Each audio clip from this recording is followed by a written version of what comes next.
Welcome to TRX Bench. It is maintenance time. Well, from time to time your own equipment is doing some funny stuff, so it is getting old and it is getting faulty, and so I recognized recently that there is it is only a minor problem with my Sencore here, so my CA55, which is a capacitor analyzer. And I have recently recognized that especially the lower values are not so the CA55 is not able to read lower values. So for instance, I have here connected a 10 nanofarad capacity. So that is already connected here to our CA55, and you see when I try to read it, you see alright 10,000 picofarad, which is 10 nanofarad at least, and that value the CA55 is able to pick and to display without any problems. So that's fine, and all capacitors over 10 nanofarad are easy to test. But when I go below, then trouble starts. And here you see the test setup. So that is a 10 nanofarad capacitor, and you've seen it is the CA55 is able to read it, no problem whatsoever. But when I take here, for instance, a 4.7, which is of course below the value. So when I go now over and connect here our 4.7 nanofarad capacitor, then our CE55 is only displaying overflow. And yeah, that is what is happening. So yeah, our 4.7 nanofarad is connected, and you see our CA55 is not able to read it. So what you see here, the blinking digits, is the overflow indication. And well, I've recognized when I disconnect anything to our leads down there. So now the leads here are open, our test leads. And normally when I press now here capacity value, I should be able to adjust here our our lead 0 point. And you see the only what I get is the overflow. And that is telling me that there's really something wrong, especially when it goes obviously below 10 nanofarad. So all values which are below are not able to display the right value, so it is only showing our overflow indication. And that is a clear indication for that something you know is wrong. Okay, and as I said, it is a minor issue, because I do not really need the CA55 to read lower values. I mean, I have different capacity or in general LC meters which are able to read lower values. So if it is this one, or maybe this one, or even our modern multimeters do have a capacitor selection here on our main dial, so even those DMMs are able to read lower values. So therefore I really would not need the CA55 to read lower values. But here, for instance, on this capacitance tester, you see what should be able with our lead zero. I mean, you can see here now exactly the same. So this is displaying 20 picofarads, right? And we will be able to adjust here our lead zero, and that is what we should be able to do on our CA55 as well. And you see it is only displaying our overflow. And anyways, I believe that the CA55 is worth to do a bit maintenance on it, because you know, it is really a nice unit, and I do not know if we do not now really maintenance to the unit, then it might break down completely. Because I believe we really have to do here with, you know, worn out capacitors. And I believe we really should swap all the capacitors, since this unit, which do not have, you know, a microprocessor as we are used to it in modern equipment. This equipment really works with TTL and CMOS gear. So, you know, the function is a kind of miracle, because it is not a programmed microprocessor where you exactly can tell what the microprocessor has to do, right? So here it is a lot of timers internally, and they all have to synchronize by itself. So you know, all the different timers in this circuit are really sensitive if a capacitor is losing you know, the rated values, and it all can get out of synchronization, and that means that finally it simply doesn't work. So therefore capacitors in you know, TTL and CMOS circuits are really key for a good function, and therefore the first what we should do is to swap out capacitors to see if then all the problems are solved, what I would believe. I mean, additional to that, maybe some old potentiometers could be worn out as well, so that could be a problem additional to the capacitors. But that is what you always should have in mind if you're dealing with TTL and CMOS technique. Alright, and here's our CA55 right on the bench. Let's crack it open, and then let's decide how we go ahead. This old gear is really nice, so we simply are able to slide it off, as you can see it here, and we then have directly access here to our unit.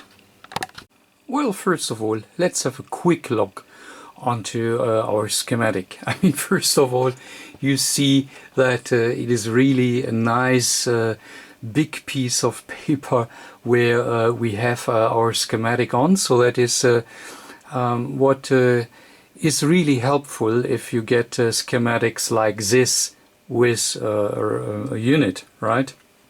But well, just some remarks here to our schematic. First of all, as I already said, it is all CMOS technique, and it is and CMOS from the basics of how it is working. It is more or less TTL. It is TTL stuff. I mean, it is working on different levels, and of course CMOS is working a little bit different, but basically all the logic is like it is with TTL as well. But all the MOSFET stuff has a lot of advantages. I mean, here and there some disadvantages, but we do not want to discuss that. The only what I wanted to show you, as I already said, we do not have a central processor which is running the system. So, you know, it is more something where everything is a kind of individual logic which somehow works finally together. Let me call it that way, and it may start here. So you see we have here a crystal and a little oscillator circuit, and then you directly see that we have here a lot of logic which is dividing our oscillator frequency, and you can see it here that you have here indications divided by 10. Do not know if you really can read it here, and then all the frequencies go over here to this dividers, right? And you have dividers here, and then you have different digital switches where you finally can switch the needed frequency. So you can see here 200 Hertz, 1 kilohertz, 10 kilohertz, what is it here, 100 kilohertz. So that are all the frequencies which are divided from the master crystal, right? And these are, you know, finally the frequencies, the divided clock frequencies, if you like, which are needed for the different functions, right? And additional to that you find here, and that might be, if you like, the is it the heart of this circuit? Maybe, if you like. I mean, what we have here is MC145053, and that is a 3-digit BCD counter, right? So that means that you get here a clock, and you know, this information will be counted. And what we find here is that we have a BCD output. So you can here see Q1, Q2, Q3, and 9 is Q4. And finally, this BCD information will go up here to our BCD 7-segment decoder, right? So the information A, B, C, D from our MC145053 gets up here to the BCD 7-segment decoder, and will finally then drive here our digits. But you see, additional to that, that all the digits are finally in parallel. So that would mean that all digits would show the same value. But therefore, we have additional to that in our MC145053 here a multiplexer, and therefore we have here our DS1, DS2 and DS3, which runs this transistors here, right, which will then switch on the dedicated display at the right time. Okay, so that means our MC 145053 counts for the first digit, and the first transistor is switched on. Then it will count for the second and for the third, and all the different digits will get switched on time after time, so that you know, we get the right reading here up on our display, finally switched by our little transistors, by our output DS1 to DS3. And additional to that, we have here our auto scaler or auto range.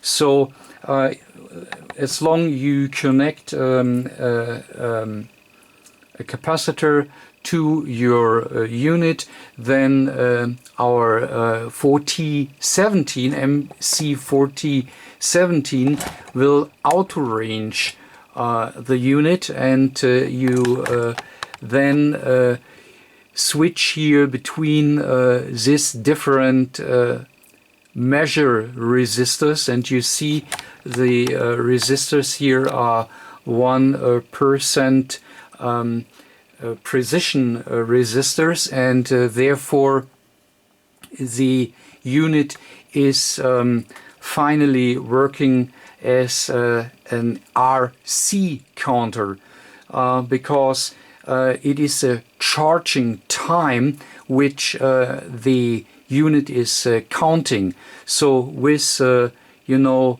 a resistor and the capacitor under test, which is connected to the unit, will finally give us the right capacitance value simply by you know, the charging time.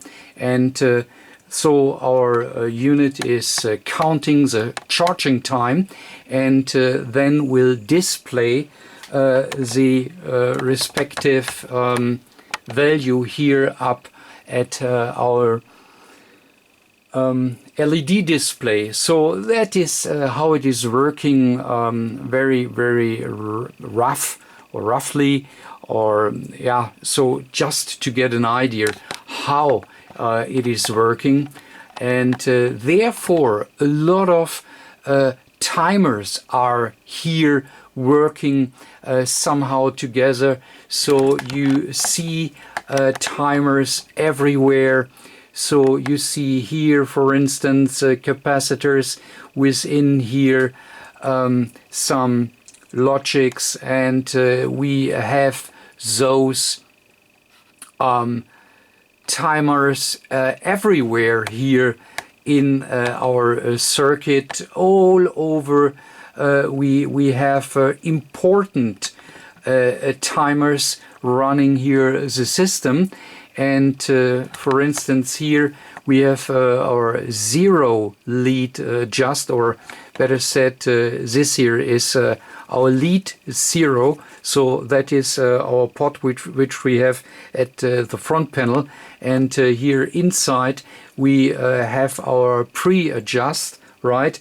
And all is running somehow here to timers, and all must run synchronized, otherwise the system is not really able to display the right capacitor value. So you may get an idea that it is really important that all, you know, the counters which we have here running in our CMOS logic must finally must really finally somewhat synchronized, and if a capacitor is losing capacity, then that might lead to a wrong value. So therefore, after I don't know how old this unit is finally, but it is minimum 30-40 years old, I'm not entirely sure,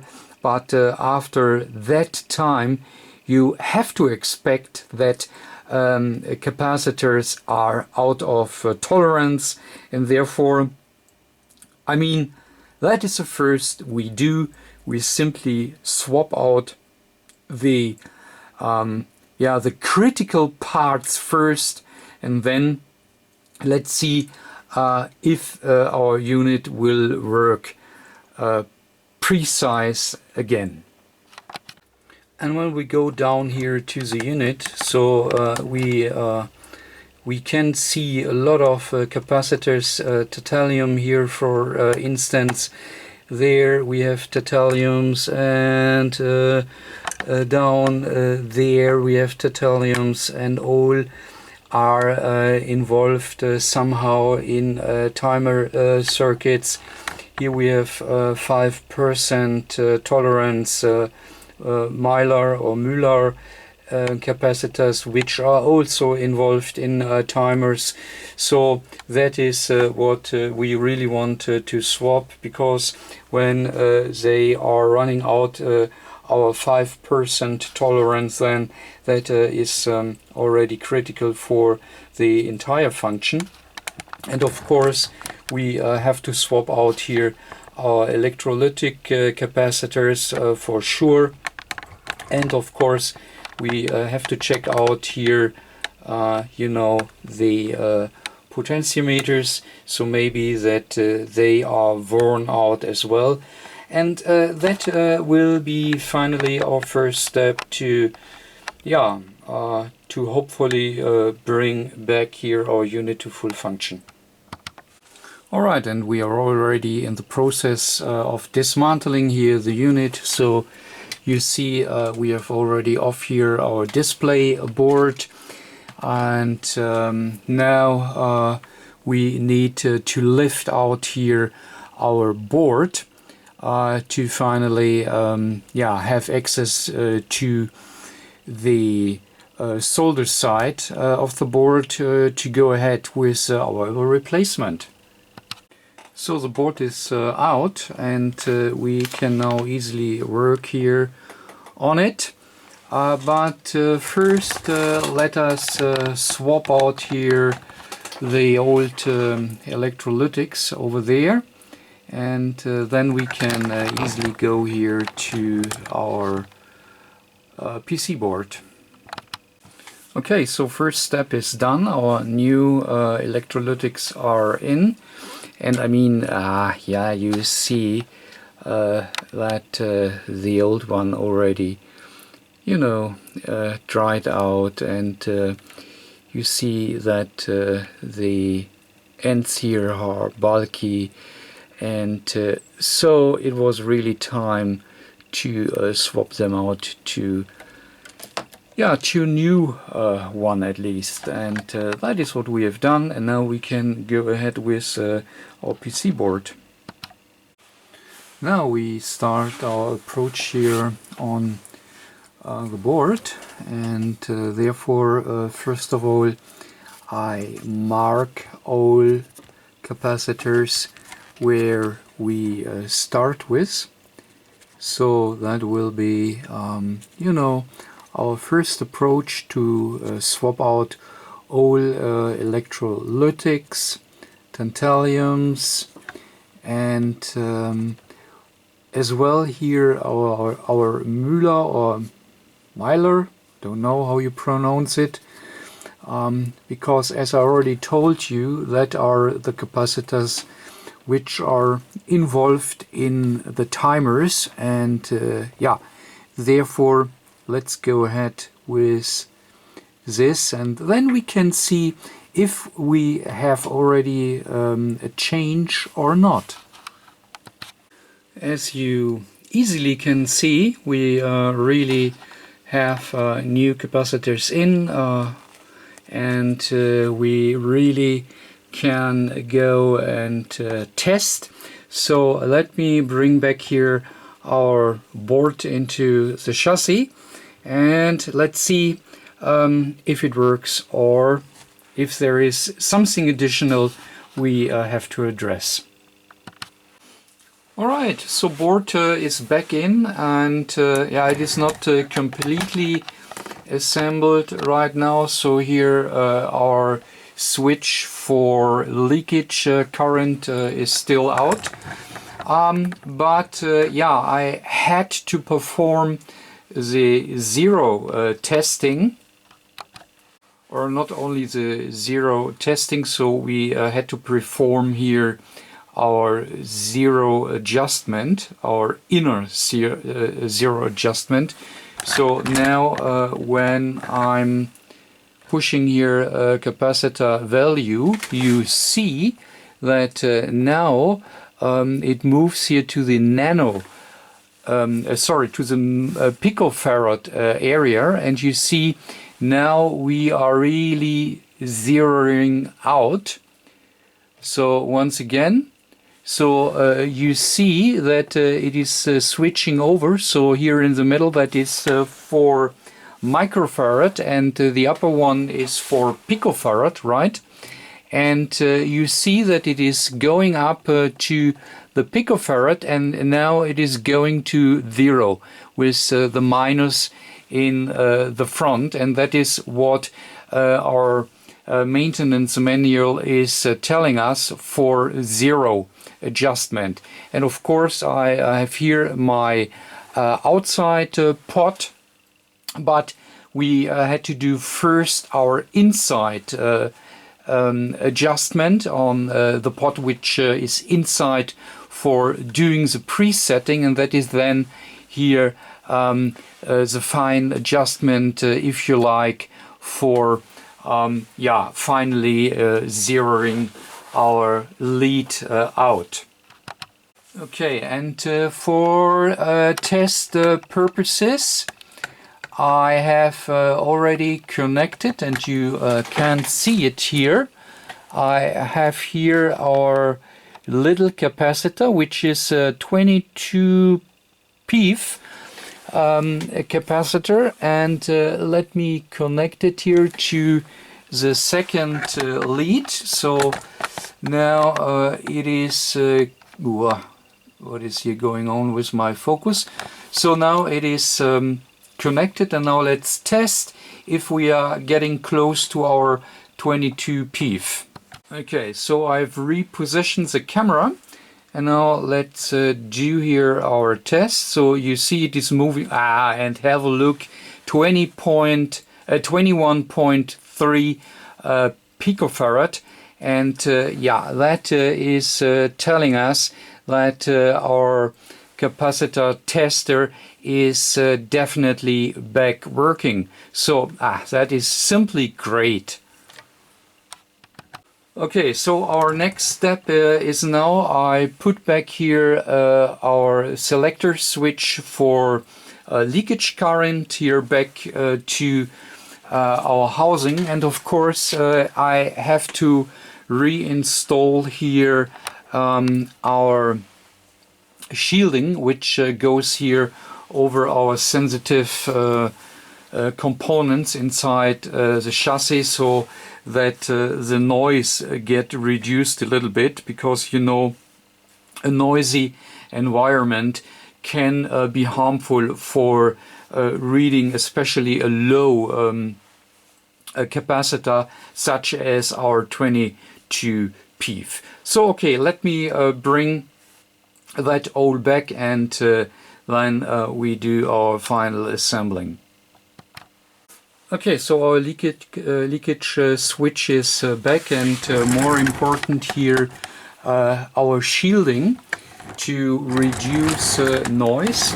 Our capacitor is still connected, our 22 PF, and let's see what it does. 21.6.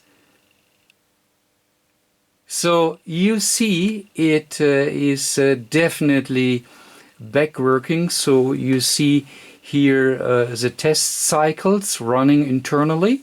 So that is because here our last digit is jumping a little bit, but that is more than normal.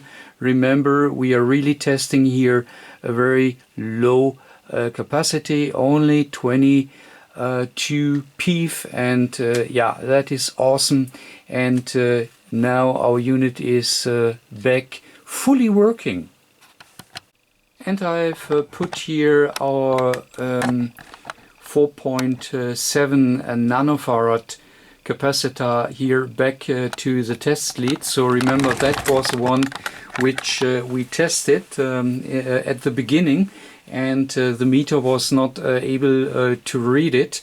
So let's see if it is working now. And yeah, that is fine. 4,300 picofarad, which is 4.3 nanofarad, and that is fully in tolerance, so that is just fine. So that means, yeah, I can now put back here our housing, and then our tester goes back into the shelf and can do its job. And just for comparison, so I've taken here our 4.7, which we tested just a second ago here at our Sencore, and yeah, have a look. So 4.1 nanofarad, so both is very close together. So you see this capacitor is not reading its indicated value, so we can be sure that our Sencore is really working fine, and that all is definitely within the given tolerances. And it is back in its housing, and still we have here the switching to pico, and we can adjust it to 0. So you see now when I'm turning here my lead 0, I'm really able to put it to 0, 0, 0 with a minus in the front. So that is what Sencore is telling for the adjustment. And now I go back here to our 4.7 nano, and let's see, we have 4.3, and as I told you, that is definitely within the tolerance, as we have different measurement methods. So this one is testing the charging time, R times C, and different meters are testing the impedance and calculating with the needed, or with the used frequency, the capacitor value. So that is the reason why we have sometimes a little difference. And well, I have told you in a very earlier video that the modern testers are testing, for instance, electrolytics with 120 Hertz test frequency, and they are measuring the impedance as well. And so with the data sheets you get of course the newer method with 120 Hertz to test, for instance, electrolytics. And this one is still testing the RC method, and therefore you will always have a different reading, but that does not make any problems, as you know. The important thing is that you get roughly the right reading on the capacitor you have connected it to. And if you really want to test against a datasheet, what you may do 2 or maybe 5% of all the time, right? Then of course you need to use the one where you can adjust 120 Hertz and where you test the impedance, and the meter then will calculate it into the right value. Okay, so that's it. I mean, I'm definitely at the end of the video. As I already said, it goes back to the shelf, and I hope it will do some more years of duty.